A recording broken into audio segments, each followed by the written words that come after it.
Et à présent, mesdames et messieurs, nous arrivons à notre débat principal d'aujourd'hui, centré sur le nouvel an de l'Hégire 1444. Et pour mieux aborder ce sujet, nous avons le plaisir d'accueillir au bout du fil Dr Sami Mandour, qui est professeur à l'Université de l'Azhar. Bonjour Dr Sami et bonne année.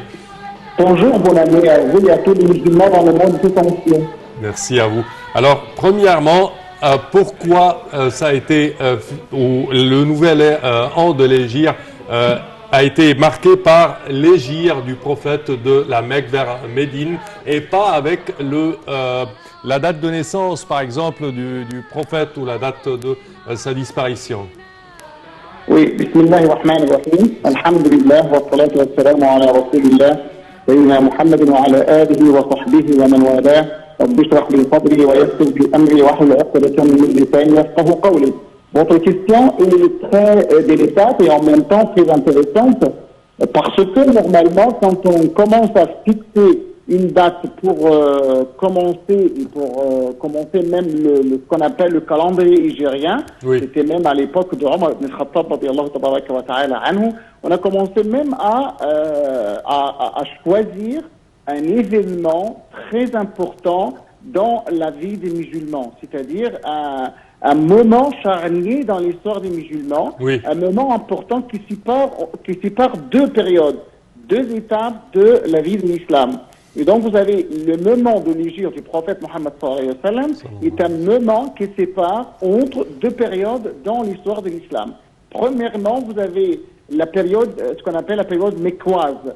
Donc, oui. La période mécoise, donc à partir de la mission du prophète Mohammed sallallahu alayhi wa sallam jusqu'au moment de l'hégire. C'est ce qu'on appelle 13 ans de la mission du prophète Mohammed sallallahu alayhi wa sallam. Et ensuite, on a passé à Médine qui va durer 10 ans.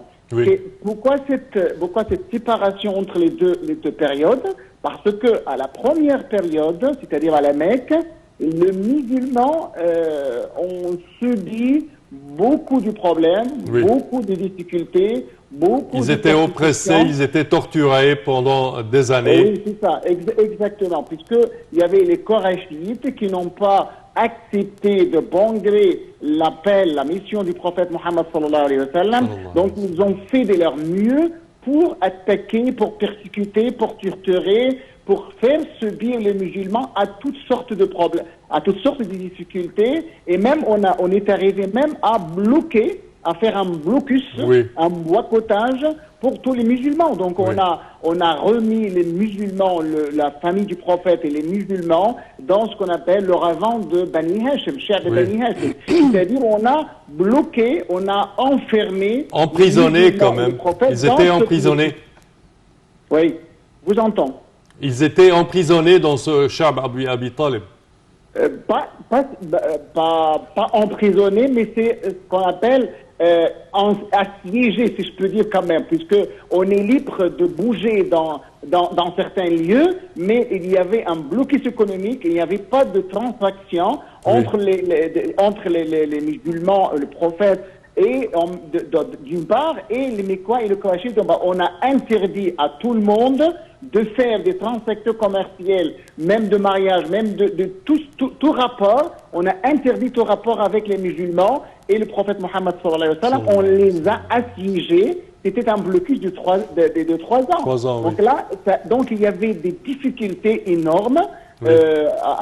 À cette époque-là. Et surtout, après, vous avez quand même le prophète a déjà une grande famille, d'une famille noble. Mais il y avait quand même l'oncle du prophète Mohammed sallallahu alayhi wa sallam qui le protégeait toujours. Il y avait quand même sa femme Khadija, radiyallahu anha, qui a porté toujours le soutien au prophète Mohammed sallallahu alayhi wa sallam. Donc, à ce moment-là, le prophète a perdu les deux soutiens. Oui. Le soutien de son oncle Abu Talib et le soutien de sa femme et son épouse Khadija radiyallahu anha. Et donc le prophète, qu'est-ce qu'il a fait? Donc le prophète a cherché ailleurs, a cherché un autre endroit qui peut être propice à la da'wa, à son appel. Donc il est allé à Taïf.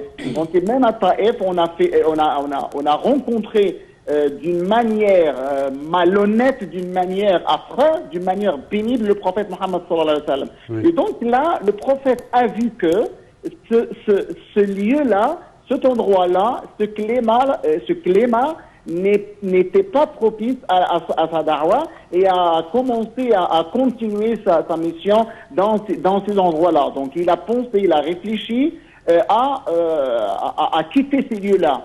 C'est pas le premier moment où le prophète réfléchit à quitter, puisque le prophète sallallahu alayhi wa sallam a permis aux musulmans persécutés de quitter la Mecque pour rejoindre l'Abyssinie, Al-Habasha. Oui. Donc là, c'est pas la première hijra dans l'histoire des musulmans, mais il y avait deux autres hijras, mais c'était pas le prophète qui a fait l'émigration, mais c'était les compagnies du prophète qui ont choisi de quitter la Mecque pour rejoindre l'Abyssinie et pour retrouver là-bas un clément serein pour pratiquer leur religion, puisque, comme le prophète leur a dit, il y avait là-bas en Abyssinie un roi équitable auprès duquel vous allez trouver de la sécurité, de la sérénité, et vous pourriez exercer votre religion dans une sécurité totale. Et donc là, ça fait quand même allusion à ce qu'on appelle ces relations prématurées entre les musulmans d'une part et les chrétiens d'autre part. Ça fait quand même le dialogue entre les musulmans et les chrétiens à cette époque-là. Ça fait quand même, c'est une leçon à tirer de cette période-là. Donc, à partir de là, le prophète n'a pas reçu l'ordre de quitter la Mecque. Mais il a permis aux musulmans de quitter la Mecque pour rejoindre un autre lieu où ils peuvent exercer leur culte dans un milieu, dans un clément de liberté totale. Oui. Le prophète donc commence à planifier son immigration et à planifier l'immigration des musulmans vers Médine. Donc il a Yathrib à l'époque. Donc il a rencontré d'abord. Dans 2 années successives, il a rencontré des gens de Yathrib. Donc il a fait ce qu'on appelle Bay'atul Aqabatil Oula avec 6 personnes de Yathrib. Donc l'année prochaine, l'année suivante, il a rencontré plus de 60 personnes, 60 notables de Yathrib. Donc dans ce cas-là, on a commencé à constituer une certaine alliance avec les tribus de Yathrib. On parle de Al-Aws et Al-Khajraj. Et donc là, le clément à Médine de plus en plus se prépare pour accueillir le prophète Mohammed sallallahu alayhi wa sallam. Avec eux, le prophète sallallahu alayhi wa sallam a envoyé certains compagnons, a envoyé en particulier Sayyidina Mus'ab ibn Umayr pour apprendre et enseigner l'islam aux gens de Yathrib. Donc là, le clément commence à se préparer pour accueillir le prophète Mohammed sallallahu alayhi wa sallam. Mais le prophète nous a appris comment planifier notre conduite, notre parcours, notre travail, comment organiser notre travail, comment gérer nos affaires, comment, on se remet à Allah, mais on doit prendre tout le moyen possible pour faire réussir notre projet. Jusqu'à fait le prophète sallallahu alayhi wa sallam pour faire réussir son immigration. Donc il a commencé à préparer les montures, donc en relation avec Abu Bakr radiyallahu tabaraka wa ta'ala anhu, c'était le compagnon du prophète dans ce voyage-là. Donc il a cherché le compagnon, c'était Abu Bakr. Deuxièmement, il avait de relations avec les Mécois. Donc les Mécois, puisqu'il l'appelle le prophète Mohammed sallallahu alayhi wa sallam as-Sadiq al-Amin, ils remettaient toujours leurs dépôts, leurs amanat chez eux. Et donc le prophète sallallahu alayhi wa sallam, dans ce contexte-là, il doit remettre les dépôts aux ayants droit. Et donc il a délégué Ali ibn Abi Talib pour 2 raisons. Première raison, pour prendre la charge de remettre les dépôts amanat aux ayants droit. Et deuxièmement, pour faire ce qu'on appelle, pour se cocher à la place du prophète Mohammed sallallahu alayhi wa sallam et faire semblant. Et Qurayshites qui dans ce moment-là ont déjà fait de leur tour pour assassiner le prophète Mohammed sallallahu alayhi wa sallam. Oui. Et donc c'est le moment juste que le prophète a choisi pour quitter la Mecque. Donc là, il a quitté à sa place Ali ibn Abi Talib pour ces 2 raisons. Et ensuite, il a choisi le compagnon qui est Abu Bakr radiyallahu ta'ala anhu. Il a même préparé les montures. Et ensuite, il a choisi le guide Et le guide, c'est quand même un geste très important puisque le guide du prophète Mohammed sallallahu alayhi wa sallam dans ce voyage-là n'était pas musulman. Et c'est un moment, c'est quelque chose d'important parce que le prophète nous dit en tant que musulmans que nous, les musulmans, nous cherchons la sagesse, nous cherchons le savoir, nous cherchons les moyens possibles, même si ce moyen-là se trouve auprès des non-musulmans, c'est-à-dire le prophète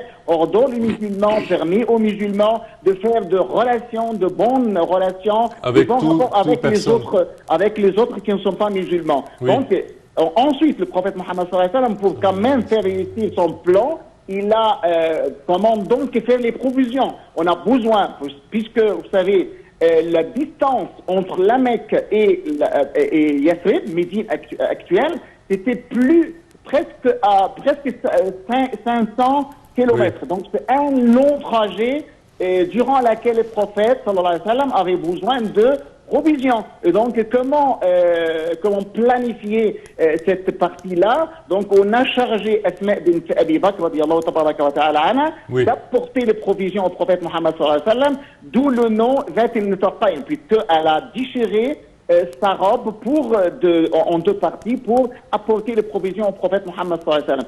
En même temps, on doit effacer les traces des prophètes et d'Abu Bakr. Et donc, on a choisi quelqu'un d'autre qui est un berger de venir avec le mouton, avec le troupeau pour effacer les traces. On a choisi les lieux où l'on doit prêter pour un certain jour. Donc, on a choisi la caverne du Hira. Donc, pourquoi je dis tout ça?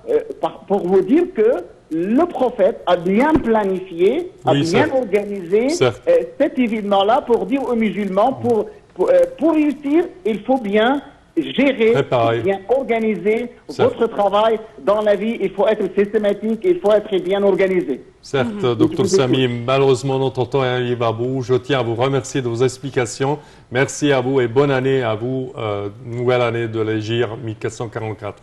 Je répète que vous êtes Dr Sami Mandour, professeur à l'Université de l'Azhar. Merci à vous. Chers téléspectateurs, malheureusement notre temps arrive à bout. Au terme de cette édition, je tiens à vous remercier et également je tiens à remercier ma collègue Yara.